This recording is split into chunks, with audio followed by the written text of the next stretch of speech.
But yeah, that was interesting. But then again, it's just like it just shows how much times are changing, right? And I think it goes right in this conversation that we're having today of my mindset as a 32-year-old is completely different than a person who's 22. But and it's the same thing with my mindset's completely different than a person who's 42.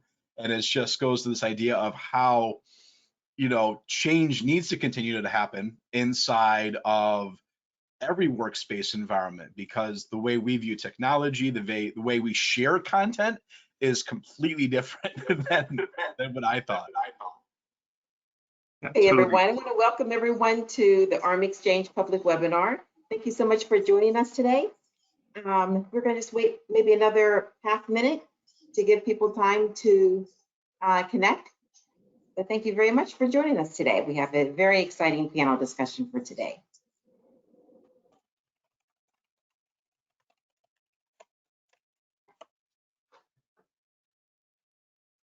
Awesome. I always like to know where people are from, so I posted in chat, Jake from Grand Rapids, Michigan.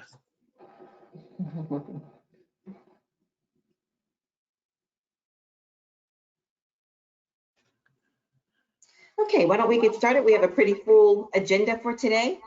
Our topic today is solving the manufacturing hiring gap with Millennials and Gen Z. And today is two of our special guests. We have a Millennial and we have a Gen Z representing that group of people. As everyone maybe is familiar at this point, Manufacturing Day was on October 1st. And so this webinar series today is in line with that, to really celebrate the next generation entering into the manufacturing workforce. Just a little bit of housekeeping. Everyone will be placed on mute. If you have any questions, please put those into the chat feature. We will have time at the end of our panel discussion to address many of your questions. For those of you who are not familiar with ARM Exchange or with ARM Institute stands for Advanced Robotics in Manufacturing, and we offer these monthly public webinars, either once actually or twice a month. And they're really meant to talk about trends, insights, and expertise that's happening in advanced manufacturing with a particular emphasis on robotics, AI, and workforce development. The Advanced Robotics for Manufacturing Institute is funded by the DoD. We have a collaborative group of manufacturers and workforce institutions. We have over 320 members at the current time, and it gives us a chance to come together and figure out solutions in this industry. We are based in Pittsburgh, Pennsylvania, in the Hazelwood Green section of the city. So what do? Our primary goal is to provide funding to further the advancement of advanced manufacturing, along with the workforce that's required in that industry, and to develop a nationwide ecosystem. As I mentioned, the 320 members plus, and we're always growing. So if you want to be part of our ecosystem, please do not hesitate to reach out to us. And our goal ultimately is to transition new technology and workforce to the factory floor, and also to the DoD, who is our primary funder. So with that, we're going to get started with our presentation for today. Harold Saucy, he is from ARM Institute as well. He is our EWD project manager, and he will be moderating the exchange for today. And our special guest, our first guest, is Jake Hall, who is from the Manufacturing Millennial. Welcome, Jake. And we have Janine Kuntz, who is the Vice President from Tooling U-SME, and Kendra Liss, who is an inside sales engineer from MECO, and she also works with Catalyst Connection as the navigator. And we'll talk a little bit more about that role as we move through the discussion. So with that, I'd like to turn it over to Kyle. Thank you so much, Annette. And thank you, Jake, Janine, and Kendra for your time today and participating in this panel discussion. Really, really excited to get into the conversation. And thanks to everyone that's listening in, whether live with us or listening in after during the recorded session. So I thought it'd be helpful if we kind of kick things off with just a round of introductions. I want to make sure that the panelists all have an opportunity to talk a little bit about themselves, their role, the organization they come from. And one thing I want you to add to is what got you personally interested and engaged in manufacturing. So why don't we go with the order we have on the screen here. So Jake, I'll go to you first, then Janine, then Kendra. Absolutely. Well, first of all, thanks for having me on this webinar. Always great to be a part of awesome panels that bring a lot of diversity and thought leadership to the conversation. So thanks for having me. But yeah, my name's Jake Hall. A little bit about me is I wear multiple hats kind of in the industry. My day job, I'm a business development manager for a company called Fine Zelstra, and we're an electrical service and system solutions company that works with manufacturers and end users to help them with their modernization and really help them step into a more world of Industry 4.0 solutions, everything from robotics to SCADA and MES systems to helping them with basic predictive maintenance solutions. So that's my day job. What carries over as my passion is I have a brand called the Manufacturing Millennial that a lot of people will probably recognize me from my Cubs hat that I wear. And what I like to do is create more brand awareness and conversation around the manufacturing and automation industry. And I do that through social media and content such as videos, pictures, thought leadership conversations with really driving more awareness around the cool technology that is in the manufacturing and automation space. Thanks, Jake. I'm envious. And then what got me involved, hopefully by the shelf behind me, Lego obviously was one of my biggest influencers as a kid, following instructions growing up and then being able to break them apart and using a creative mind to build things definitely got me in the world of engineering school and then transitioning into manufacturing. So that's how I got kicked off and then you can see it's still my passion today. Awesome. Thank you so much, Jake. Janine, how about yourself? Yeah, thank you. And thanks. I'm looking forward to this discussion. Thanks, Kyle. Name's Janine Coons, the Vice President of Tooling U-SME. And that is essentially the training and development education arm of SME, the organization, nonprofit, been around for 90 years, really with the sole purpose of advancing manufacturing. And at SME, we certainly believe people, which is a lot of our topic today, is a core part of advancing manufacturing. Myself, I've been with the organization for 21 years now. And what's interesting about your question, Kyle, about what got me in to manufacturing, I actually just had an opportunity to sit with a bunch of mechanical engineers out of a university program and asking them what got them into that exact question, like how do we influence more people? But my road wasn't as many of them, maybe who had a parent.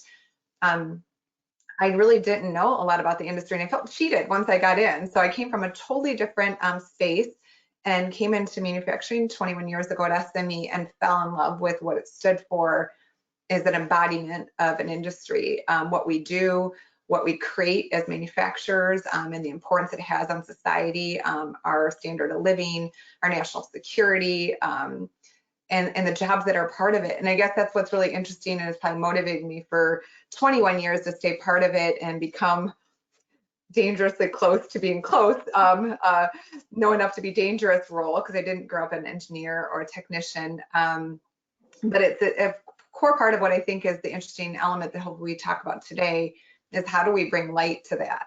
And, you know, Jake, obviously you're doing a great job and many others do, but yeah, so it's a little bit of, I took a different road in, but once I got in, I would say I was hooked.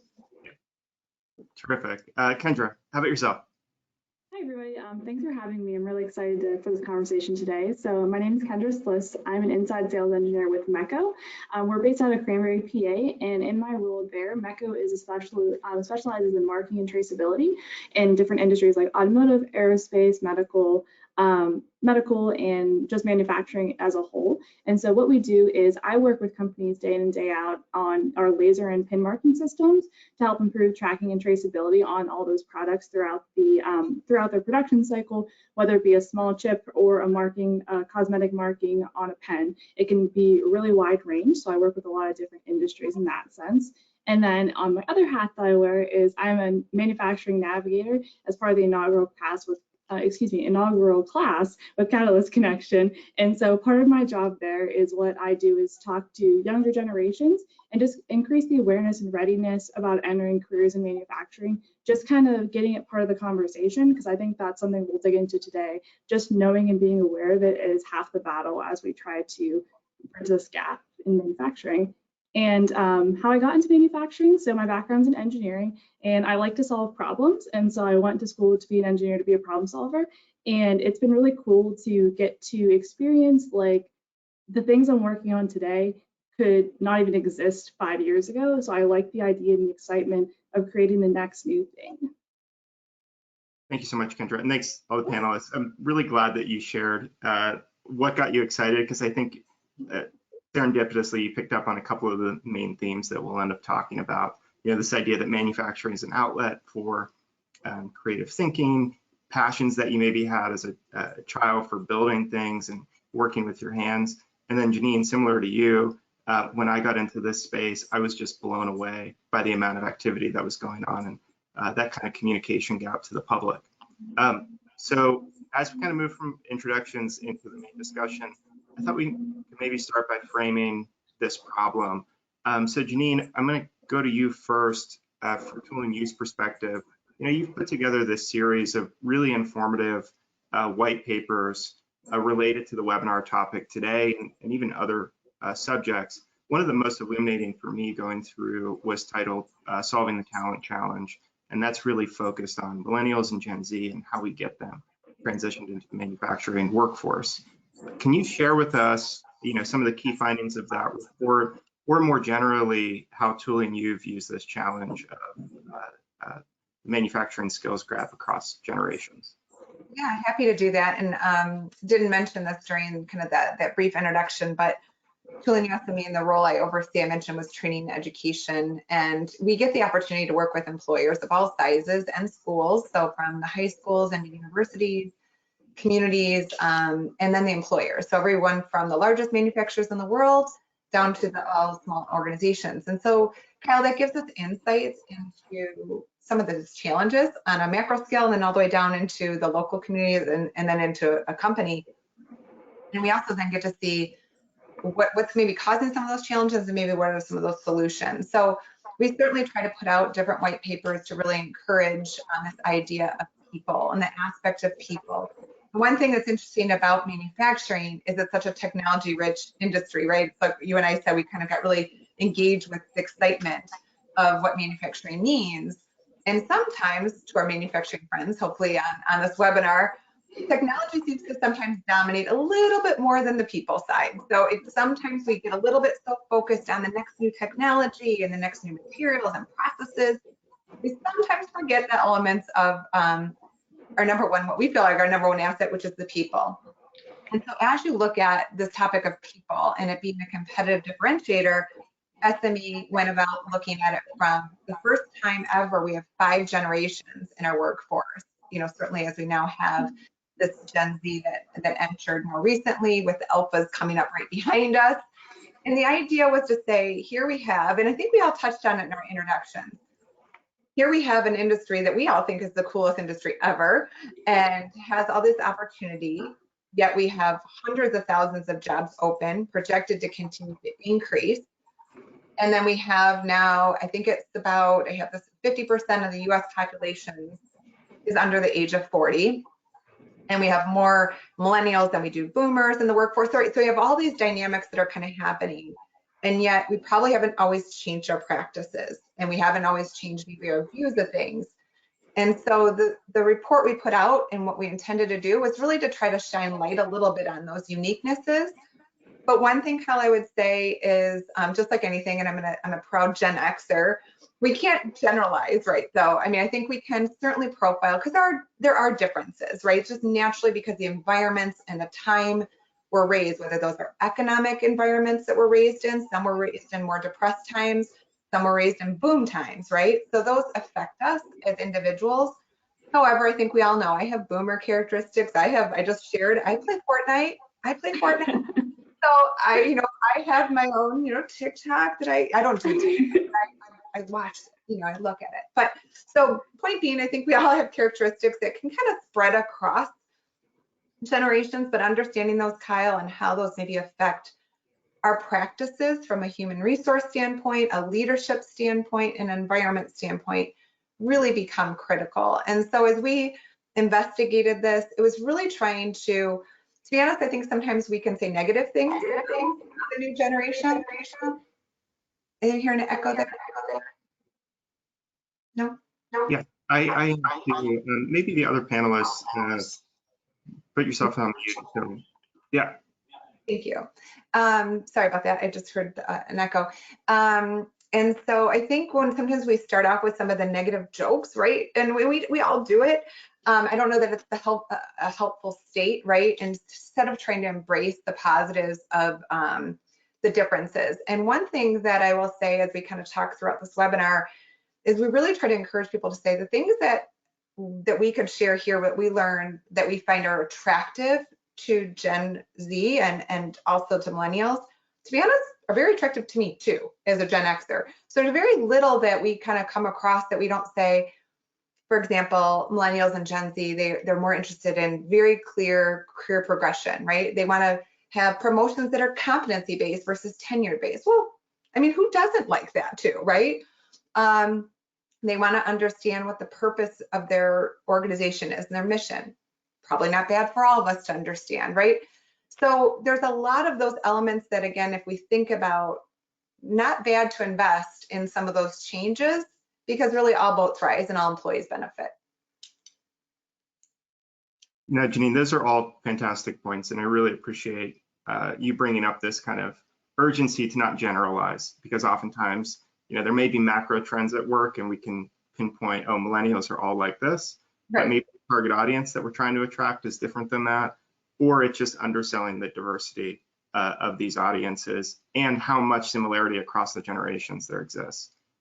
So really fantastic points. Jake, I want to bring you in on this conversation for your perspective as really someone who's working with engaging and exciting people from these generations and younger audiences generally into manufacturing jobs. How do you kind of see these challenges?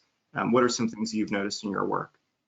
Yeah, absolutely. So I think some interesting statistics to throw out right away, I'm an engineer, so I'm a numbers guy in a sense, is when there was a survey that went out and to the American public, they said 9 out of 10 people believed that manufacturing is critical for the US economy. Yet that same survey, they said, how many of you would encourage your child to go into manufacturing? Only 1 out of 3 said they would actually encourage. So here you have this ratio of 9 out of 10 thinks manufacturing is critical and it's important, but they don't want their kids to do it.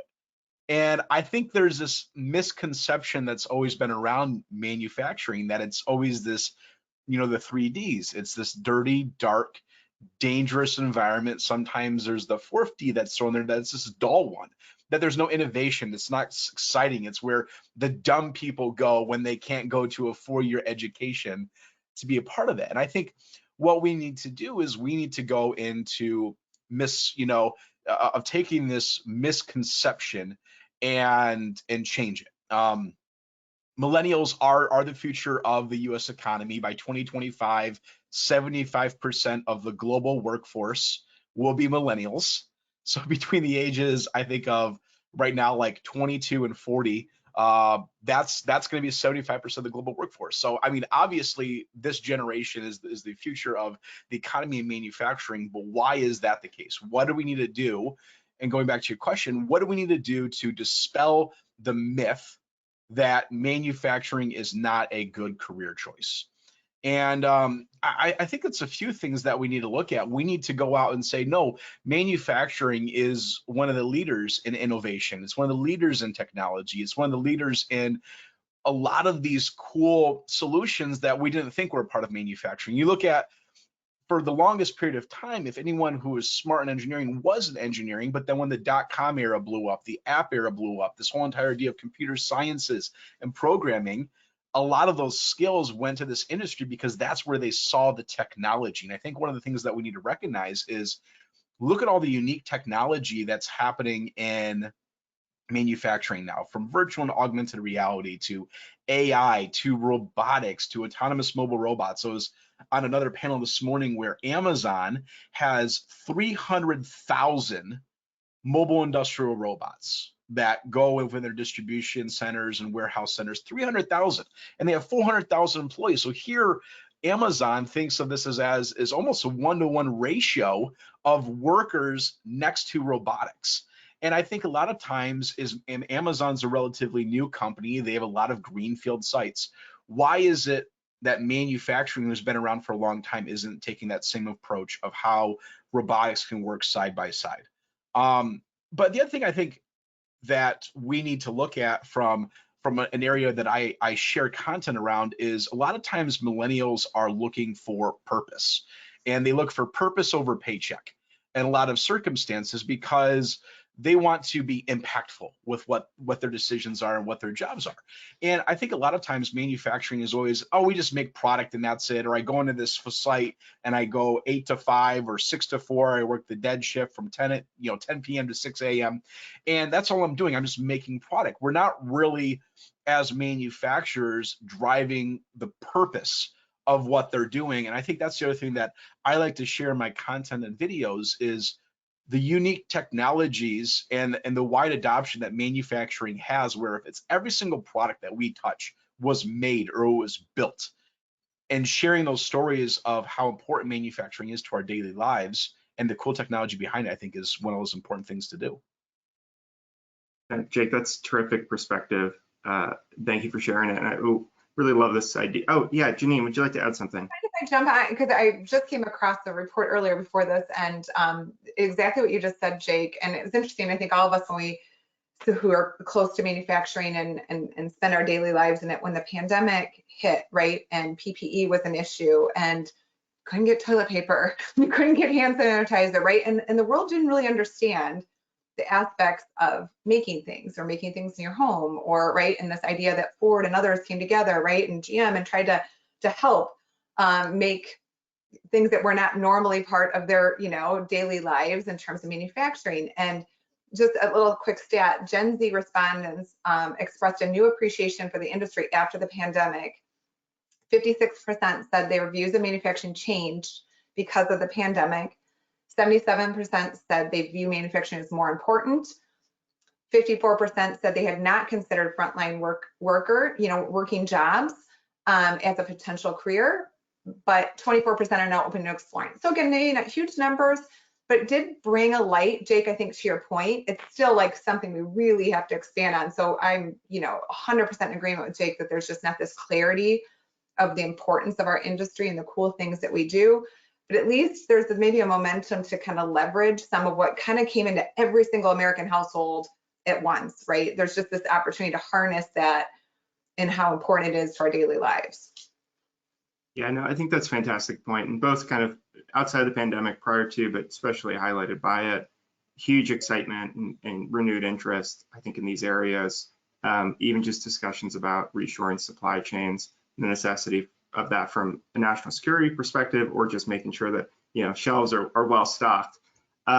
So we've talked a lot about kind of the macro trends at work here, some of the kind of sweeping statistics that are existing at kind of the generational level. But Kendra, I really want to bring you in because you're working at the person-to-person individual level with young people that are, you're trying to get excited and engaged about manufacturing. So can you share a little bit about that process? And particularly, I think it'd be helpful to understand like the baseline understanding of manufacturing of the students that you're working with. Yeah, absolutely. So one of the base things, like that students, when I ask them what manufacturing is, a lot of them have no idea. It's not really a career path that you're like, okay, it's not like a firefighter, you're like, okay, this is what I immediately associated with. There's not things in our day-to-day life that immediately make it, or at least in younger people's day-to-day lives, that they're like, oh, I know that's a nurse. I know what a nurse does. Manufacturing is kind of an abstract concept for them. And a lot of the times that they won't realize at the end of our conversations of like, oh yeah, I drive by that building every single day. I had no idea what went on inside there. So it's more like a lack of awareness at the base level. But the exciting thing is once I start to talk to them about what it actually entails, they start to get excited about it. So that's really cool to do that. And I think that Jake and Janine both brought up the one point about like the core of what younger generations want to do. They want to have a purpose to what they're doing. And I always like to remind them that there's more than one way to help. You don't have to be out there saving lives on the front line doing heart transplant surgeries. Although if that's what you want to do, that's great. There's other ways to help in the process. Going back to like the pandemic thing, part of what I do too is like work with medical companies that are providing life-saving tools for those people that are going to use them in the day-to-day lives. So it's a cool way to like have a small part of it, and then without that wheel in the cog, it's going to get like kind of it's going to not work. It's going to fall off the horse at that point. So awareness is the biggest thing, and then just making them aware of the difference that they can make with what they're doing, and spreading the awareness around that. Now, Kendra, I think that's an awesome point, and I appreciate you mentioning that. It kind of gets back to something Janine mentioned about the white paper results of, not just millennials, but everyone wants to have purposeful work. And the more that we can show in the communications that we have, right, new technology, it's an exciting career path, there's loads of opportunity, but also this is essential to things that are really important to all of us, I think is a great message to that people can take away with and use as they're having these conversations with prospective workers, right? Yeah, even adding on to that, a lot of the students, the ones that will know what manufacturing is, it's because they have a one-to-one connection with someone that works in manufacturing. So I think that kind of goes back to the base of spreading the awareness from the roots out, like getting the word out and letting people know, because a lot of students that I'll work with say, oh, I want to be an engineer. And I'm like, okay, well, why do you want to do that? It's like, because my mom's an engineer, because my dad's an engineer, or they know someone. Those personal connections are very important to them. Like I think back about like kids I went to school with, and like some people my age, like, oh, I want to be a paleontologist. Like, why? Because I like dinosaurs. Like you hear that all the time. Or like, I want to be a fashion designer. Why? Because I like clothes. So like connecting the things they like into potential career paths and kind of making that connection. Like Jake said about the Legos. So that's a great way. And there's a lot of tons of programs that start to make that connection between interests and passions and potential career paths. So I think that's kind of at the base of what the younger generation looks to as well. Yeah, that's a great takeaway, kind of at the individual level. Really, as you're having those conversations with people, get to know them, understand what engages them, what activates them, what gets them excited, and then show them how manufacturing is relevant to that. Jay, kind of maybe we could bring you in here too, because you've amassed this really big audience as the Manufacturing Millennial, and you're using video from site visits, testimonials from yourself, manufacturing employees, and you're really trying to get people, a really wide audience engaged, right? So how do you see kind of the solution space for some of these challenges that we talked about? And then what do you see kind of as your role of this manufacturing evangelist, if you will, that's working in this space and really trying to get people excited and engaged at the wide, large level? Yeah, great question. So I think one of the big things that we need to look at is we know there's a massive labor shortage that's going to happen. The numbers are out there. 2.7 million jobs in the next 5 years are going to open because of retirement. The baby boomers are retiring. There's going to be another 2 million jobs due to just natural growth of the industry. So here you're going to have 4.6 million jobs to fill between 2018 and 2028. They're saying, with the new workforce coming up, 2 million of them will be fulfilled. So here we have this 2.4 million jobs that are going to be vacant in manufacturing due to skill shortages and just lack of labor in the manufacturing industry. So what can organizations and companies do to begin to fill that gap? And I think really, in my opinion, there's no law or regulation that's going to come and just make manufacturing just be the next place where everyone's just going to jump into. It's going to take a lot of work and investment. I think one of the big things that I look at is I kind of broke it down to 3 different segments. The first one is manufacturers need to do a better job of engagement within their local community colleges and trade schools. And I take an approach for the social media side, but I think it's much more impactful, like what Kendra was talking about, where it's that one-on-one conversation and the local investment that's going to happen. So when you look at how companies can do engagement, they need to engage better their local community colleges and trade schools. Right now, the average student who goes to a 4-year degree or a 4-year school is graduating with $33,000 of student debt. So for the longest time, when I graduated high school, really the only option that was presented to me from my career guidance counselor was, Jake, go to school, go get a bachelor's degree in something you like, whatever, go to engineering. And that's just kind of the only option that was given to me. If I wanted to do robotics and design and manufacturing, an engineering degree was the only option. But now, especially with the pandemic and the way things are happening, more and more students who are graduating from high school are steering away from going to universities for a few things. One is just the cost of education is astounding these days.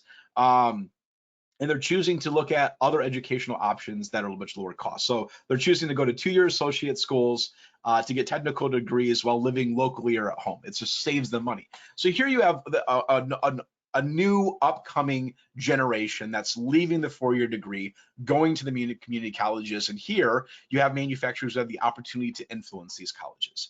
So how is your company working with local trade schools, working with colleges to develop mechatronics programs, to do PLC development, to do CNC programming, to do robotics programming? How are local community colleges creating co-op programs to bring those students who are still getting their degrees into their facilities to train them, to teach them, and to collaborate on what type of skill sets should be developed in schools, so when they graduate, they're ready to enter the world. The other thing, so that's one thing I think manufacturers need to do, is engage local community colleges and trade schools. The other thing I would say is embrace technology in a way that attracts millennials and Gen Zs, where we were talking about TikTok before we hopped on this as a panel, and I just downloaded TikTok today because I want to look at how can I share my content elsewhere besides LinkedIn and YouTube right now.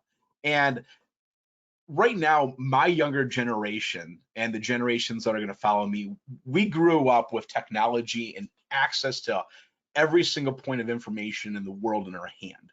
That's just something that no generation before me could say was accessible growing up. That's just the way we rolled it now. So why are manufacturers not embracing technology in their everyday solutions and work style? Why are we still using manual-based notebooks for setting up job changeovers and work orders? And when a new SKU comes in, why are we printing it out on a piece of paper?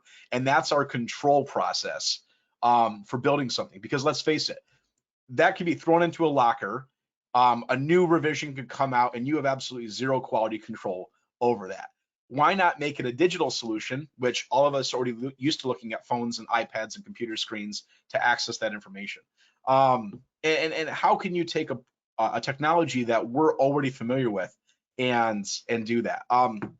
The other thing is, and we might, and Kyle, if I'm jumping the gun on here, let me know, and we can go to this next point later.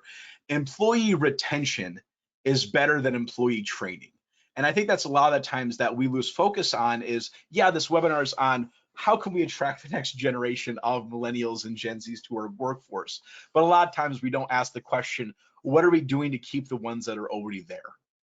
And I think it's a big point of what are you using to offer in-house opportunities for development and training. As new technologies grow, why not take your existing skill force who's already familiar with your processes and leverage their expertise to implement into technology solutions? If we have a training process or we have a predictive maintenance tasks that we do every 6 months, and that's just currently an inbuilt in-mind process of this person knows what the procedures is and he just has it in his head because he's been doing it for the last 20 years. Why aren't you taking that knowledge and transitioning it into a digital solution, from putting that information into pictures and then putting it into a VR headset or an augmented reality that's on my phone, that the next generation can easily accept and adapt because they're familiar with it. We play with games that are virtual reality every single day. So why aren't manufacturers doing that? And I think the other thing for as well is many millennials, when leaving college or earlier in their career, there's a lot of unknowns in their life. And especially when the ones that are currently working for that. So what are you doing to create purpose and opportunity and growth within their company? I'm a firm believer of automation isn't a solution to the job shortage. It's a tool in a sense where there will always be the need for humans to work in manufacturing and automation. So instead of trying to design all of your solutions to be fully automated, what are you doing to design your solutions to be collaborative with automation next to a worker? And I think if you can take that person's task, which is heavily manual right now, and automate it to make their life simpler, so then they can do what humans do best, and thinking of new ideas, thinking of new processes, rather than just doing manual labor as a task 8 hours a day, your company is going to have happier employees. You're going to have ones that are putting out less fires, and creating more solutions and ideas, and they're going to want to stick around for longer, because anyone who's a firefighter in a manufacturing facility is going to get stressed out because they're so reactive all the time. They have never the opportunity to think for what's ahead. So use those tools of automation to make their lives easier to propel your company forward with your current workers that you have. No, Jake, these are all really great points. And, picking up on something you brought up towards the beginning about making sure SMEs in the industry are involved in the training process. ARM undertook this effort over the last year to launch kind of this public database of training programs called roboticscareer.org. And we found there's over 10,000 training programs across the US that train to core competencies in robotics. So to me, what that demonstrates is there's a huge universe of training programs that exist that are trying, and it's really on industry to make sure that if there's a lack from those training providers and not training to what they need, that they're involved in the process and that they're hiring from those programs and they're really tied into the success. But you brought up fantastic points. Janine, I want to bring you in on this conversation too. Yeah, I had a couple thoughts. Thanks, Jake. There's another report that's if you guys haven't heard of the Workforce Institute, they do a retention report. So Jake, like you said, wow, that's become a huge issue. We knew attracting was a problem, retaining was kind of a problem, and now it's just we had a manufacturer hired 1,000, lost 1,000 right in the last 12 to 18 months. It's a huge topic of many manufacturers. But the institute, the Workforce Institute, puts out a retention report. Their 2020 report, which was based on pre-COVID, which I think is helpful a little bit, right? Because it gives us a little bit of a stable ground. But 38% retention, loss in the first year. So 38% of their hiring was lost within a year. And I would think the number was like 50% of that was within the first 6 months, and 78% was preventable, according to the person leaving, right? According to the study. And I think it gets a lot at what Jake said and Kyle, you said. It's interesting, again, as a training organization and somebody who's been, right, the converted I talked about from 20 years ago, and I'm just like, talk to manufacturers and I'd say, you guys know, right, this is a challenge, right? You know people are important, but we talk about the skills gap. I kind of joked it's like an execution gap. It's like a failure to execute, a failure to implement, because there's a lot of resources out there. Now, with that, to my manufacturing friends on the phone, I kind of put my head on and was like, well, but why is that, right? It's not like someone's trying not to do this. And the reality is our manufacturers under major pressures, right? From whether it is their supply chain, whether it's, incorporating new technology, meeting customer demand, safety, quality, all these challenges. And in addition, people are in droves that can't get the people in. And so as they are faced with a lack of workers in the door, then they're having to just double down, right? It's hard to take time away to do these things that they know they need to do, but it's not for the faint of heart. You don't just put a good formal training program, onboarding program, retention program, mentoring program. It's not just something you snap your fingers in. Small manufacturers that make up most of our manufacturing base, don't have HR, right? The CEO has many hats. And so, Kyle, like you said, I think one of the keys for organizations like ourselves and ARM and many others, some of them probably on the phone, is to really try to figure out how to make this the easiest to implement as possible, right? And to kind of meet them in their space. So I think that's important, but doubling up with what Jake said, I would certainly agree that piece of once you get them in the door, right? When you think of the return, the cost, I should say, the cost of turnover, right? So now you've got them in the door. If you're going to focus on anything, almost make sure that piece is fixed, right? When the moment they onboard, and the one thing they say about Millennials and Gen Z, they're pretty judgmental in the first couple, weeks. And it is because they really want to feel like there's an investment in them, where things are going, what their organization stands for. Again, all things that if I was hired tomorrow, I would like to. But that idea of leveraging technology in that process as well, right? So create group chats, do anything that gets people talking. That doesn't mean you have to go find Joe or Janine and you got to find them on the floor. You got to find them in their departments, right? You just need more digital communication tools. You need that augmented reality or virtual reality, all these things that just bring technology into the learning process, the communication process, help, right? They just help. They help in many ways, but they certainly help with the younger generations. Some things that we've also noticed in terms of, you kind of touched on, Kyle, like what are some maybe things that organizations are doing? And I can even just speak to our, because this idea of awareness is a big animal, and Jake, you said it, right? It's just huge. So all of us can double down here and still not totally, hit it out of the park, but we know we need to. And one thing that, Jake touched on was about employers spending more time in their community with their schools, right? Just opening it up so their brands are aware to young people, educators. We have a program in our foundation that's called Partnership Response and Manufacturing Education. And it's actually where the employers at a local level team up with the school and really start to identify the jobs, make them aware, kind of connect, again, the school with the local jobs, but also they are, in some cases, working to actually donate not only their time to be on advisory boards to identify those things, but actually financial commitments to help get the right equipment in place, get the right teacher training in place, get the right education for the career counselors, because it's a whole ecosystem that's required to kind of get the schools to a center of excellence to meet those needs of local employers. So there's elements like that, Kyle.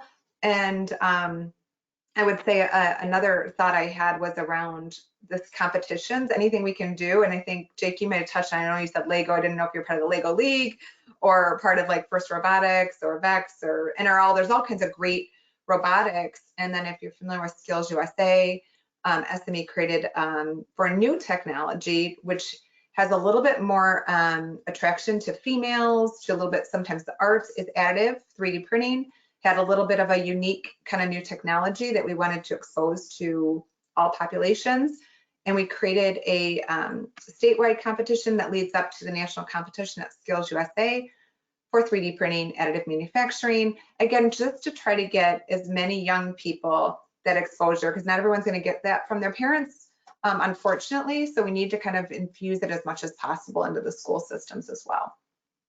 Now, these are all fantastic points. Before I move on to the next question, Kendra, I wanted to bring you in because you're working with a manufacturer that sees this need, right? And that's one of the reasons that you're contributing to this Navigator program run by Catalyst Connection, the local MEP center. So I don't know if you had any thoughts you wanted to share about this challenge. Yeah, my mind's spinning. I think we're doing it every this conversation. So Janine brought up a good point about like some of the students. Kendra, I'm sorry, your audio is coming through a little bit. Maybe. Well, here, to not put you on the spot, let me, I'll come back to you, right? Maybe something that we could chat about for a beat here. It's still a little bit. Okay.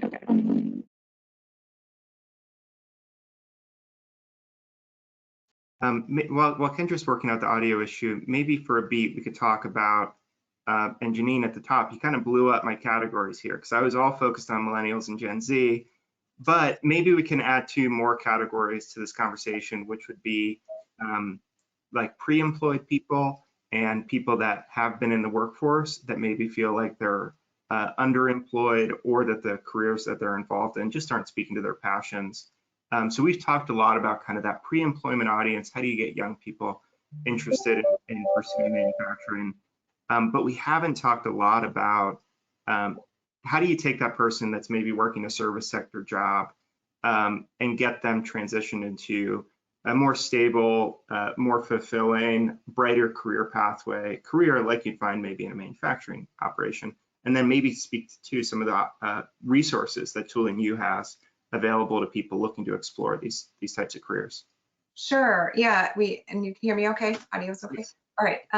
Thank you. And so, yeah, I think that's becoming a big topic, thankfully, for our government, right? So even at the government level, state governors, right, are trying to figure out how to attract and retain, back to this idea of attract and retain within their own communities, right? They want to keep great, people in their state, and obviously want to bring companies in. So what we're seeing, Kyle, to your question, is we're working more with community-based organizations, state governments, local districts, on how to take those that are maybe currently outside, maybe, as you said, from a service sector. This certainly happened a lot with COVID, and try to give them exposure into the different kinds of careers. But also then from there, once they have that kind of maybe, okay, there's ideas of what kinds of jobs might exist in manufacturing. What we try to do is get them engaged in some kinds of assessments sometimes, right? Kind of give some assessments towards what aptitude somebody may have. But also, one of the things we found is there's some great, as you said, there's all kinds of programs that exist. Sometimes those were a little bit higher level. They were for somebody who had already kind of entered the field. And so there's a little bit of a gap from somebody who knew nothing and said, well, I think I like manufacturing. I think I want to do something in this space, but I don't know that I can spend this long and get this much skill before I figure that out. That's a little bit more investment, maybe of time, money. They want to get a job and kind of first prove it out, kind of a plan, do, check, adjust, or fail fast kind of mentality. So we've created a program called the Certified Manufacturing Associate. It was really kind of a real entry-level position that is a nice step into, and that was very much used in some communities with those that were coming from a non-manufacturing sector, pretty much had no experience. So we wanted to keep them safe and have them understand some basics of manufacturing so they could get into an operation. And then from there, start to see if is it more of a pathway of automation and robotics, or is it maybe even a welding or a technical trade machining pathway, which has wonderful advanced certifications that they can pursue and pathways within a defined competency model, as we talked about earlier. Some people don't want, if they want to be able to put the time in a concentrated time, they want it to have to be like, well, I've been on my job for 10 years. They want to be able to prove out competency and keep going up that ladder if they can. So it's a little bit of having, Kyle, some of those programs in place, but then also importantly, working with the employers, as we said earlier with Jake, is once they're in, to really just show them what those pathways look like. And that takes time for employers, but it's not insurmountable, but at defining what additional skills or knowledge do I need to go from here to here, right? What does it take? I think clarifying that to a young person, again, probably any person, but certainly a young person, what does it take to go from here to here? That part really needs to be defined. And one of the things we do with employers, if they can't, we can go in and we can certainly help them do that work, that legwork of what are the core jobs, what are the core pathways. Let's help you define those more clearly to an audience. And then certainly we offer, a lot of digital online training, and we're launching virtual training and things, that virtual reality, again, just to kind of make the learning a little bit more on demand, easier to get to, flexible, all the things that, again, young generations want. But I'll say again, I know I need flexibility and on-demand things in my life as well. So yes, hopefully yeah. No, that's awesome. That's super helpful. So Kendra, I'm going to come back to you, but really quick, as we're kind of moving into the Q&A portion, if people in the audience have questions, make sure you're first in line. I'm not sure how much time we're going to have to get through all of them, but we're going to be moving into that portion of the webinar pretty shortly. So Kendra, I hope the audio issues are worked out. Is it better? Can you hear me better? Perfect. Yay. Okay, good. Yeah, so kind of jumping back to the other thing, it was brought up about like the awareness of it, that something we need to do with the students, but I also think it's just as important that we do it with the parents and their guardians and like their mentor figures. I think that mentorship is a huge part of getting students involved in this, and just it goes back to that one-on-one connection. If it's something they're considering, but it's something they're like, oh, it's not something I really thought I would consider in the first place, having that person there in the support system is huge to help them get through it. I know personally I've benefited from having mentors in my life that I still connect with on this day, and also mentoring younger students as well. I think that's a really big way to kind of get them a bouncing off feedback thing, saying like, okay, this is something you're considering, let's talk through it a little bit more, and also giving options to explore. It's always a little bit easier to do it with a friend or someone you trust than just going out on your own, especially if it's something you have no idea what you're getting into. And I'm sure this another phrase we were talking about, like innovation, the written paper for instructions, converting it to electronics. I'm sure it's a phrase everyone on here has heard before, but saying this is the way we've always done it, so this is the way we're always going to do it. That's a huge thing for younger generations.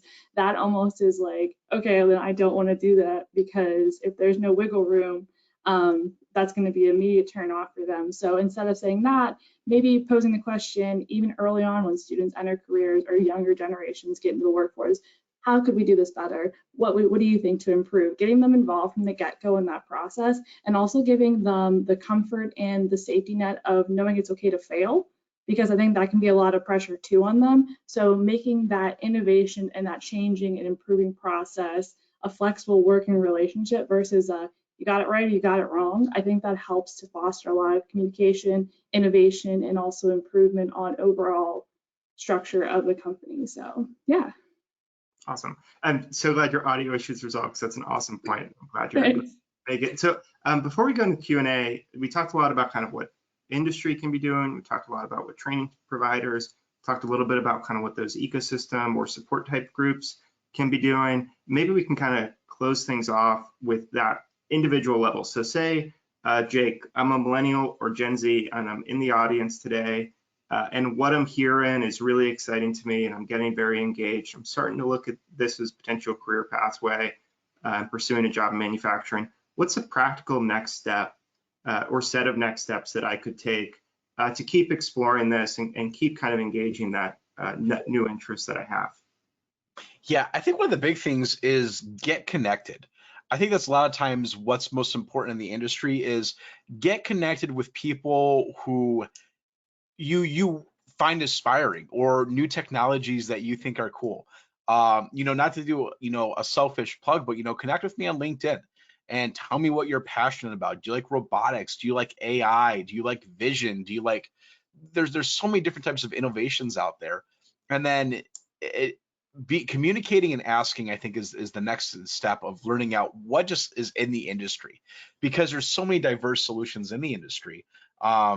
A lot of times you don't even realize what is available for you to be a part of until you begin to ask about it. And that's why I love sharing those videos and content.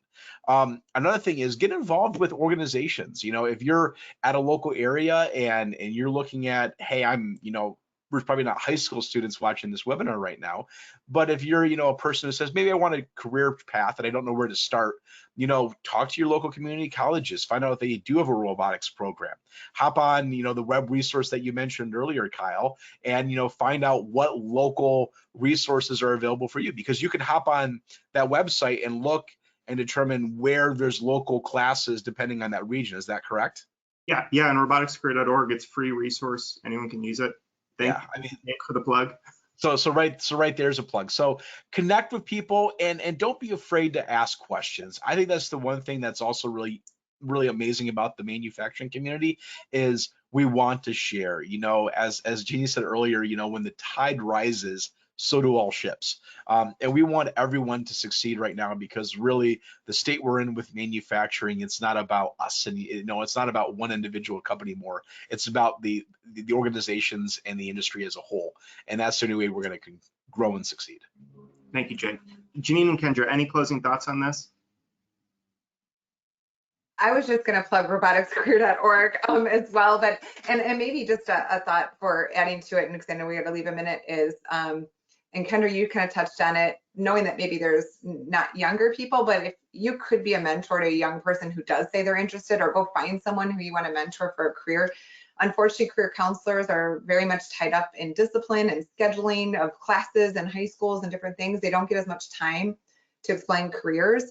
I think you'll find it a very rewarding process. And if you get the opportunity, I'd just recommend doing that, because I think we can convert them one by one as well. Yeah, I'll echo that as well, that like I'm sure anyone in this call, if anyone is interested to talk about any of the panelists, we'd be more than happy to have a conversation and get started and just get the dialogue started. I guess closing thoughts I'll say is, if you have an opportunity to explore it and it's something that you're considering, just always say yes. Even if it's not something you're 100% sure of, it goes for life in general. Just saying yes, and it's better to have known that you tried it and realize that you didn't like it, and then you can know that you didn't miss the opportunities of the what if. So give it a try, and it's okay if it works out one way. If it doesn't, but at least you know you tried, and it might turn into something great. That's great advice, and as you said, great life advice too. So Jake, Janine, and Kendra, thank you so much. This was a really awesome panel discussion, and I learned so much just being involved. I'm going to pass it back over to my colleague, Annette Vickers, to close us out and open the floor up to any Q&A that's coming in from the chat. So Annette, I'm going to pass it back over to you. Okay, great. Thank you so much. So we do have a couple questions. We have a few minutes left, so let's try to get a few of them answered while we're here. Kendra, this might be a great question for you, is about apprenticeships. Do you find that that the younger people are familiar with what apprenticeships are available, and do they have an interest in them? I think that apprenticeships is something that it's not necessarily at the front of their minds. The awareness isn't there as much. I think most students will go to internships or like, I need a job. They won't really go into that training, which apprenticeships are perfect for manufacturing, I think, because it combines that learning as you go and having the ability to learn and make mistakes, but also having a mentor there to let you know that it's okay. So I think there's definitely a lack of understanding in that aspect. I think that it'd be something that if the benefits of it were more clearly outlined, maybe just getting that into the conversation of apprenticeships as an option and what it actually means would be a big benefit. I work with students that have got involved in apprenticeships and they've changed their entire career paths because of it. So there are benefits to it.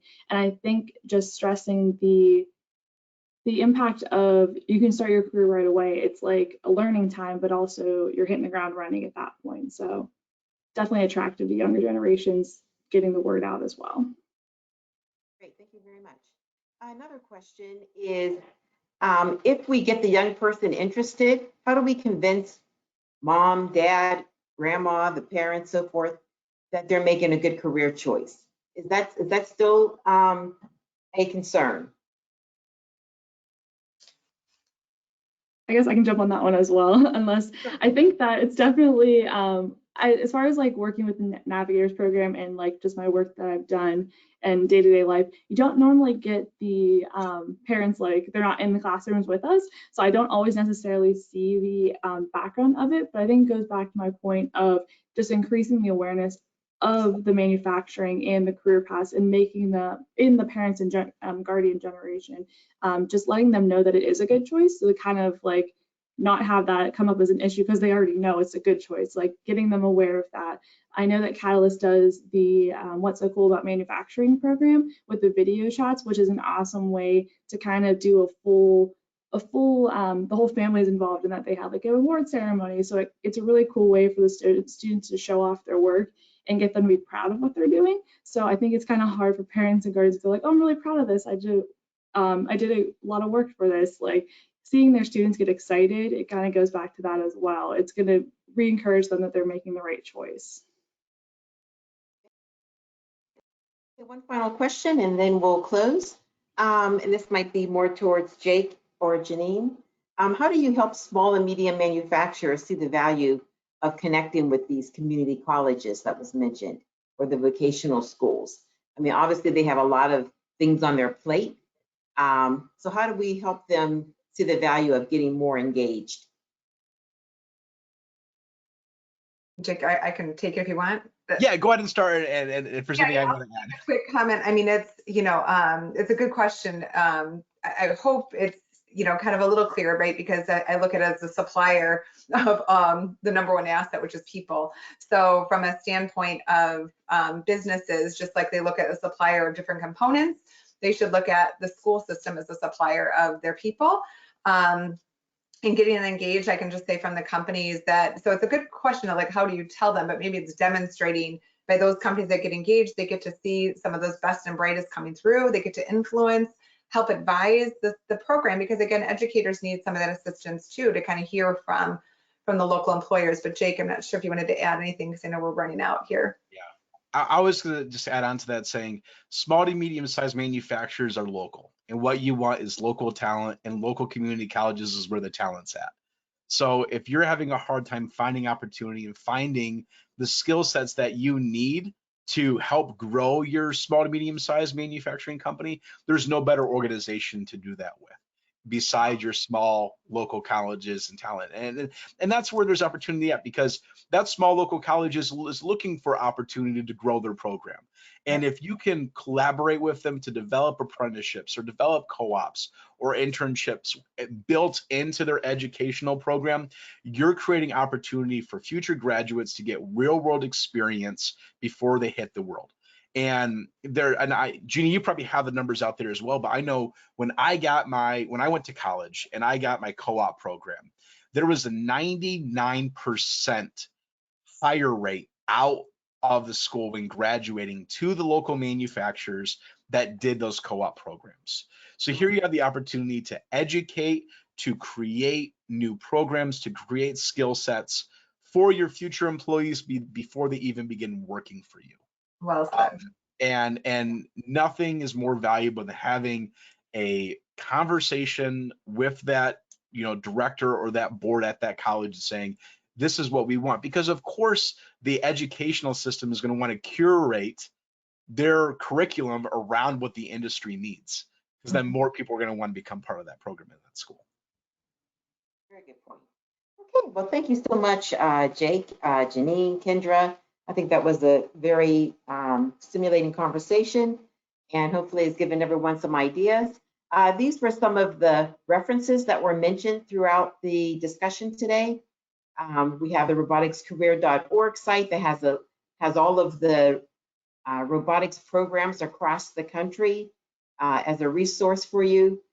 Tooling U, where Janine represents, has a site that has a lot of excellent resources in terms of white papers.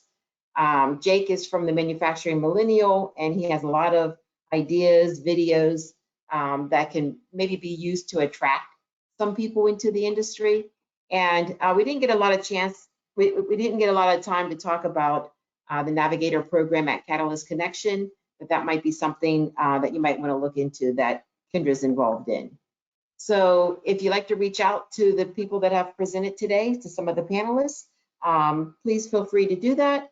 You can also reach out to us here at ARM Institute. You can contact us through membership@arminstitute.org. So with that, I'm going to close. Thank you again, everyone, for participating. And to all of those listening, please take a few minutes and just answer the 3 questions short survey at the end. And we look forward to seeing you in our next ARM Exchange webinar. Thanks again, everyone. Thank you. Everyone. Thanks, ARM.